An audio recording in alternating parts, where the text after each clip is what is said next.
हाय, मैं शिवानी अग्रवाल, आपकी दोस्त एंड होस्ट ईवीएस के इस लेक्चर में गेटवे क्लासेस में आप सभी का स्वागत करती हूँ। आज का लेक्चर होने वाला है what is sustainable development. In this particular lecture we are going to study what is the meaning of sustainable development, what are the needs of sustainable development, slogan of sustainable development, pillars and goals of sustainable development, what is the need and importance of sustainable development, components of sustainable development, and what are the ways following which we can achieve sustainable development, and what are the goals, 17 goals of sustainable development. So lecture is going to be very beneficial for the students of EVS. Without taking much of your time, let us start the lecture of the day. What is sustainable development? Sustainable development की बात करें तो this is a kind of development that meet the needs of the present without compromising the ability of future generations to meet their own needs. यानी कि sustainable development का मतलब है आज की ज़रूरतों को पूरा करना, आज की प्रेजेंट की नीड्स को मीट करना, ज़रूरतों को पूरा करना। कैसे पूरा करना? ताकि हम आने वाली जनरेशन्स की एबिलिटी को कंप्रोमाइज़ ना कर सकें, यानी कि आने वाली जनरेशन जिससे अपनी नीड्स को पूरा करने के लिए कोई कंप्रोमाइज़ उन्हें ना करना पड़े, कोई समझौता उन्हें ना करना पड़े। यानी आने वाली नीड्स की आने वाली जो फ्यूचर जनरेशन्स हैं उनकी नीड को पूरा करने के लिए उनकी क्षमता से समझौता करे बिना हम आज की नीड को पूरा कर सकें। क्या होता है कि आपने देखा होगा टेक्नोलॉजी बहुत ज़्यादा डेवलप होती जा रही है विद ईच पासिंग डे, लेकिन टेक्नोलॉजी के डेवलपमेंट में हमने प्रकृति के साथ बहुत ज़्यादा छेड़खानी कर रखी है। हमने प्रकृति को एक पपेट की तरह यूज़ करना शुरू कर दिया है। तो एज अ रिज़ल्ट कॉन्सिक्वेंटली क्या हो रहा है? ग्लोबल वार्मिंग हो रही है, इससे ड्रेन हो रहा है, ओजोन लेयर का डिप्लीशन हो रहा है ना, ड्रॉट्स हो रहे हैं या फिर फ्लड्स हो रही हैं, अनटाइमली वेदर चेंज हो रहा है। तो ये सब क्या है कि अगर ये सब बहुत ज़्यादा टाइम तक वाटर की कमी हो रही है, water level is getting down, तो ये सब जो चीज़ें हैं ये आने वाली जनरेशन के लिए बहुत ही बड़ा क्वेश्चन मार्क है। और आने वाली जनरेशन हो सकता है अगर हम ये बहुत ज़्यादा करते हुए जारी रखेंगे, अगर ये चीज़ें हम जारी रखी हमने, तो आने वाली जनरेशन की जो नीड्स हैं उन नीड को पूरा करने के लिए कॉम्प्रोमाइज़ करना पड़ेगा। तो बेसिकली सस्टेनेबल डेवलपमेंट है क्या? एक ऐसा काइंड का डेवलपमेंट है जिसमें डेवलपमेंट तो हो, जिसमें हमारी आज की नीड पूरी हो, अच्छे से पूरी हो, लेकिन आज की नीड को पूरा करते हुए हम इस तरह से एफर्ट करें कि हमारी आने वाली जनरेशन्स की नीड प्रभावी ना हो, आने वाली जनरेशन्स की नीड से उन्हें समझौता ना करना पड़े। अब जो कॉन्सेप्ट ऑफ सस्टेनेबल डेवलपमेंट है ये किसने दिया था? तो कॉन्सेप्ट दिया गया था ब्रंट लैंड ने, जो कि प्राइम मिनिस्टर हैं नॉर्वे के। और इन्होंने कब दिया था? 1983 में दिया था। कहाँ दिया था? In their report our common future में। तो आवर कॉमन फ्यूचर में 1983 में prime minister Norwegian prime minister Brundtland ने कॉन्सेप्ट दिया था सस्टेनेबल डेवलपमेंट का। आप याद रखिएगा, काफ़ी अच्छा है। और report was also called WCED यानी world commission on environmental development. तो कम से कम आप इतना तो याद ही रखिएगा कि नॉर्वे के प्राइम मिनिस्टर ने दिया था। ब्रंट लैंड है, लैंड से याद रखिएगा, लैंड माने ज़मीन होती है, ब्रंट आपको याद रखना पड़ेगा। और 1983 हो सकता है आप में से किसी का डेट ऑफ बर्थ का ईयर हो। तो और आवर कॉमन फ्यूचर में, हमारा कॉमन फ्यूचर ये बहुत आसान सा टर्म है, आप याद रख सकते हैं।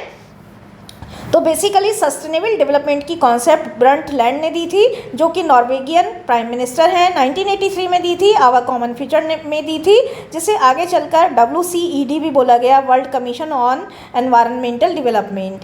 अब सस्टेनेबिलिटी क्या करती है? सस्टेनेबिलिटी इम्प्रूव करती है क्वालिटी ऑफ आवर लाइफ्स, हमारे जीवन की क्वालिटी, हमारी जीवन की गुणवत्ता। क्वालिटी का मतलब गुणवत्ता है, हिंदी मीडियम के बच्चों के लिए भी अच्छा रहेगा अगर वो सुनेंगे। प्रोटेक्ट आवर इकोसिस्टम, हमारे इकोसिस्टम को प्रोटेक्ट करती है, बचाती है। Preserve natural resources for future generations, हमारी नेचुरल रिसोर्सेज को आने वाली जनरेशन के लिए, आने वाली पीढ़ियों के लिए बचाती है। नेचुरल रिसोर्सेज प्राकृतिक संपदा, जो हमारी प्राकृतिक संपदा है, जैसे खनिज हैं, पानी है, इसको प्रिजर्व करती है। तो देखिए कुछ ना याद रहे तो आपको इतना ज़रूर याद रखना है कि सस्टेनेबिलिटी का मतलब क्या होता है। सस्टेनेबिलिटी इम्प्रूव क्या करती है, एक तो हमारी जीवन की गुणवत्ता, हमारी लाइफ्स की गुणवत्ता, क्वालिटी ऑफ आवर लाइफ्स को इम्प्रूव करती है। प्रोटेक्ट आवर इकोसिस्टम, हमारे इकोसिस्टम को प्रोटेक्ट करती है, बड़े आसान से शब्द हैं। प्रिजर्व करती है, संरक्षित करती है। प्रिजर्व का मतलब है संरक्षित करती है। किसे संरक्षित करती है? नेचुरल रिसोर्सेज को आने वाली जनरेशन के लिए। अब स्लोगन क्या है सस्टेनेबिलिटी डेवलपमेंट का? लीव नो वन बिहाइंड, किसी को भी पीछे मत छोड़ो, यानी कि हर एक को इसमें शामिल करो। जब देश का बच्चा संसार का हर एक पर्सन सस्टेनेबिलिटी की तरफ ध्यान देगा तो ऑटोमेटिकली चीज़ें सुधरती जाएंगी और ऑटोमेटिकली लोगों की लाइफ की गुणवत्ता सुधरती जाएगी, इकोसिस्टम का प्रोटेक्शन होगा और नेचुरल रिसोर्सेज का प्रिजर्वेशन होगा आने वाली पीढ़ियों के लिए, फ्यूचर जनरेशन के लिए। अब पिलर्स क्या हैं सस्टेनेबिलिटी डेवलपमेंट गोल के? पीपुल हैं, यानी लोगों को इन्वॉल्व करना होगा। प्रॉस्पेरिटी लानी होगी, प्रॉस्पेरिटी का मतलब है समृद्धि लानी होगी। प्लानेट की सुरक्षा, यानी कि अपने प्लानेट की, अपने ग्रह की सुरक्षा करनी होगी। पीस, यानी कि शांति लानी होगी। और ये है हमारा पार्टनरशिप, सभी का। अभी जैसे आपको बताया था ना, लीव नो वन बिहाइंड, तो सभी की पार्टनरशिप होनी चाहिए इसमें। एक अकेले आदमी के एफर्ट से सस्टेनेबिलिटी को का डेवलपमेंट नहीं करा जा सकता। पार्टनरशिप चाहिए, और पार्टनरशिप किसकी चाहिए? सभी लोगों की पार्टनरशिप चाहिए। तो बेसिकली पिलर्स क्या हैं? पीपुल, ये 1 2 3 4 5 पीज हैं, ये 5 पीज हैं। पीपुल, प्रॉस्पेरिटी, प्लानेट, पीस और partnership. Examples of sustainable development क्या है? Sustainable forestry, wind energy, solar energy, crop rotation. Sustainability, sustainable construction, यानी ऐसा कंस्ट्रक्शन हो, ऐसा निर्माण हो जो लोगों के लिए जिसमें एयर वाटर का अच्छे से प्रबंध हो। ग्रीन स्पेस, तो ये सब एग्जाम्पल्स हैं सस्टेनेबल डेवलपमेंट के। अब आता है गोल्स क्या हैं सस्टेनेबल डेवलपमेंट के। तो इसका पहला गोल है to promote the kind of development that minimises environmental problems. इस तरह का डेवलपमेंट करना, इस तरह के डेवलपमेंट को प्रमोट करना, बढ़ावा देना जो एनवायरमेंटल प्रॉब्लम को मिनिमाइज कर सके, कम से कम कर सके। To meet the need of the existing generation without compromising the quality of environment for future generations, लोगों की existing generation की need को, यानी जो अभी निर्वर्तमान जनरेशन है, यानी जो चल रही जनरेशन है, जो मतलब प्रेजेंट की जनरेशन है, उसके नीड को इस तरह पूरा करना जिससे फ्यूचर जनरेशन के एनवायरनमेंट की क्वालिटी के साथ समझौता करे बिना, फ्यूचर की जनरेशन्स के एनवायरनमेंट की गुणवत्ता से समझौता करे बिना आगामी जनरेशन की जो मतलब जो हमारी प्रेजेंट जनरेशन है, एग्जिस्टिंग जनरेशन का मतलब जो हमारी प्रेजेंट जनरेशन है, उसकी नीड को पूरा करा जा सके। तो ये दोनों गोल्स बहुत इंपॉर्टेंट हैं। एक तो ये कि ऐसे डेवलपमेंट को प्रोत्साहन देना जो एनवायरमेंटल प्रॉब्लम को मिनिमाइज कर सके, और एग्जिस्टिंग यानी प्रेजेंट जनरेशन की नीड को इस तरह से पूरा करना, उनकी रिक्वायरमेंट को इस तरह से पूरा करना ताकि फ्यूचर जनरेशन की एनवायरनमेंट की गुणवत्ता से कंप्रोमाइज़ करे बिना आज के लोगों की जनरेशन की जो नीड्स हैं उनको पूरा करना। Need for sustainable development, sustainable development की नीड क्यों है? To slow the deterioration of environment. Deterioration का मतलब होता है पतन, तो slow down the deterioration of the environment, environment का पतन को स्लो करना, धीमा करना। मतलब जो एनवायरनमेंट है उसके पतन को धीमा करना। To ensure that human life is not jeopardized, ये इंश्योर करना कि ह्यूमन लाइफ जो है, मानवीय जीवन जो है वो जियोपार्डाइज्ड नहीं है, यानी वो खतरे में नहीं है। जियोपार्डाइज का मतलब खतरे में। Checking exploitive technology and looking for alternatives. Exploitative technology यानी विस्फोटात्मक टेक्नोलॉजी, विस्फोटात्मक टेक्नोलॉजी को चेक करना और उसके अल्टरनेटिव, उसके विकल्प ढूंढना। यानी ऐसी एक्सप्लोटेटिव टेक्नोलॉजी का मतलब है ऐसी टेक्नोलॉजी जिससे लाभ के साथ साथ नुकसान है, ऐसी टेक्नोलॉजी को चेक करना और उसके जो विकल्प हैं उनको ढूंढना। To prevent the over use and wastage of natural resources, natural resources के ओवर यूज़ को प्रिवेंट करना और वेस्टेज को रोकना। तो देखिए ये बहुत इंपॉर्टेंट हैं सारे नीड्स के जो पॉइंट हैं कि एक तो हमें एनवायरनमेंट के डेटोरिएशन को रोकना होगा, उसकी गति को धीमा करना होगा। दूसरा, हमें ये एंश्योर करना होगा कि ह्यूमन लाइफ जियोपार्डाइज्ड तो नहीं है, खतरे में तो नहीं है। टेक्नोलॉजी के एक्सप्लोटेटिव इम्पैक्ट को चेक करना होगा और उसके लिए अल्टरनेटिव की विकल्प की तलाश करनी होगी। और नेचुरल रिसोर्सेज, जो हमारी नेचुरल रिसोर्सेज है, प्राकृतिक संपदा है, उसका ओवर यूज़ और वेस्टेज रोकना होगा। अब आता है कंपोनेंट ऑफ सस्टेनेबल डेवलपमेंट। तो कंपोनेंट की बात करें तो सोशल कंपोनेंट है, इकोनॉमिक कंपोनेंट है और एनवायरनमेंटल कंपोनेंट है सस्टेनेबल डेवलपमेंट के। तो सोशल कंपोनेंट की बात करें तो उसमें आता है वर्कर्स की हेल्थ और सेफ्टी, इस पर वर्कआउट करना है। Quality of life and impact on the local communities, जो लाइफ की क्वालिटी है उस पर काम करना और उसकी लोकल कम्युनिटीज़ पर उसके जो प्रभाव हैं उसका अध्ययन करना। अंडररेटेड ग्रुप्स बेनिफिट, ग्रुप के जो बेनिफिट हैं उनको अंडररेट करने से रोकना। Reduce the negative impact on human health, human health पर जो नकारात्मक प्रभाव पड़ने वाले हैं उनको कम करना। तो ये तो हमारे सोशल कंपोनेंट हो गए। वर्कर्स की हेल्थ और सेफ्टी का ध्यान रखना, क्वालिटी ऑफ लाइफ खतरे में तो नहीं है, उसका लोकल कम्युनिटीज़ पर क्या प्रभाव है, लोगों के ग्रुप बेनिफिट्स को अंडररेट करने से रोकना और ये भी देखना कि ह्यूमन हेल्थ पर नेगेटिव इम्पैक्ट को कम करना। अब आते हैं environment component. Reduces waste water output and environmental pollution. हमें वेस्ट वाटर आउटपुट को और एनवायरनमेंटल पॉल्यूशन को कम से कम करना है। यूटिलाइजेशन ऑफ रिन्यूएबल रिसोर्सेज का यूटिलाइजेशन ज़्यादा से ज़्यादा करना है। रिन्यूएबल रिसोर्सेज को हमें ज़्यादा से ज़्यादा यूटिलाइज़ करना है। टॉक्सिक केमिकल्स जो हैं वो भी रिमूव्ड होने चाहिए। इकोनॉमिक कंपोनेंट में क्या आता है, new market are being created, नए नए मार्केट की तलाश की जा रही है। न्यू एस्पेक्ट और new avenues for sales growth are being discovered and generated, जो सेल्स ग्रोथ के लिए नए एस्पेक्ट और नए एवेन्यूज़ तलाशे जा रहे हैं।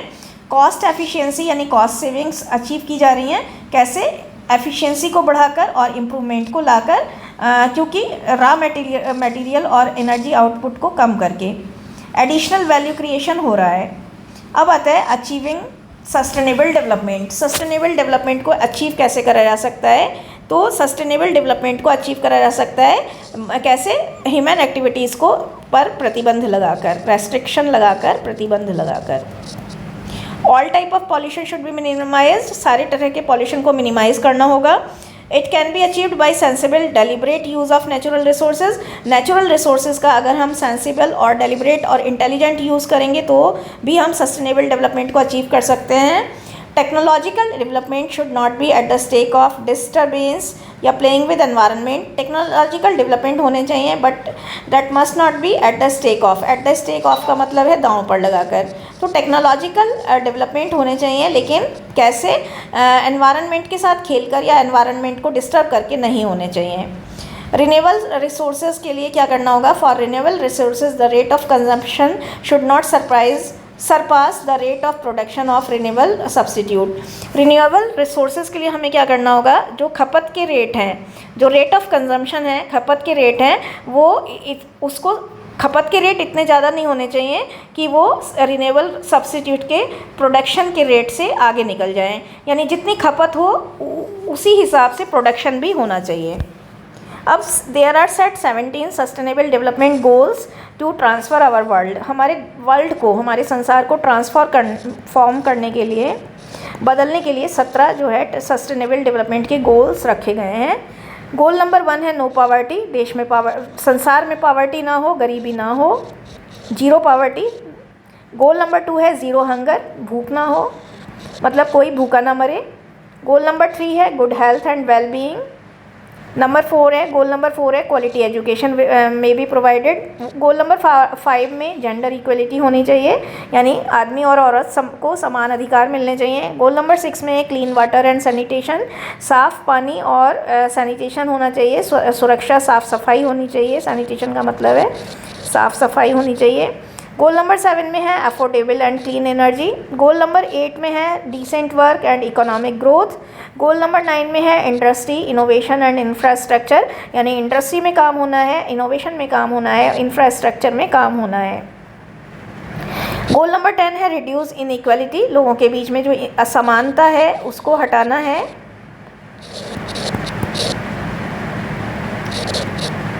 गोल नंबर 11 में है सस्टेनेबल सिटीज़ एंड कम्युनिटीज़ का डेवलपमेंट करना है। गोल नंबर 12 में है रिस्पॉन्सिबल कंजप्शन एंड प्रोडक्शन। हमारा जो कंजप्शन है, खपत और प्रोडक्शन है, वो उसमें मतलब उसमें एक रेशो उसका प्रॉपर होना चाहिए। गोल नंबर 13 में क्लाइमेट एक्शन। गोल नंबर 14 में लाइफ बिलो वाटर के पानी के नीचे क्या लाइफ है उसका खोज करना। गोल नंबर 15 में लाइफ ऑन लैंड, पृथ्वी पर क्या लाइफ है उसकी खोज करना। गोल नंबर 16 में है peace and justice strong institutions, peace justice लाना, स्ट्रॉन्ग इंस्टीट्यूशंस का डेवलपमेंट करना। और गोल नंबर 17 लास्ट है partnership to achieve the goals. हमें ज़्यादा से ज़्यादा लोगों का पार्टनरशिप इनवाइट करना होगा इन सारे गोल्स को अचीव करने के लिए। तो ये this is what about sustainable development. मुझे जो सबसे अच्छा लगा वो लगा सस्टेनेबल डेवलपमेंट की ये तीनों चीज़ें आप याद रखिए। स्लोगन बहुत अच्छा है, leave no one behind. Pillars बहुत अच्छे हैं, 5 P's आपको याद रखने हैं। एग्जाम्पल आप बहुत आराम से याद रख सकते हैं। और जो ये गोल्स हैं ये बहुत इंपॉर्टेंट हैं, ये इन्हें आप याद कर लीजिएगा, ठीक है। चलिए, I hope you would like the lecture. और ये गोल आपको जितने याद रह जाएं, 17 गोल्स हैं, बहुत आराम से आप याद कर सकते हैं, तो याद रखिएगा। तो I hope you would like the video. If you like the video kindly hit A like. Thank you so much for watching. Have a nice time.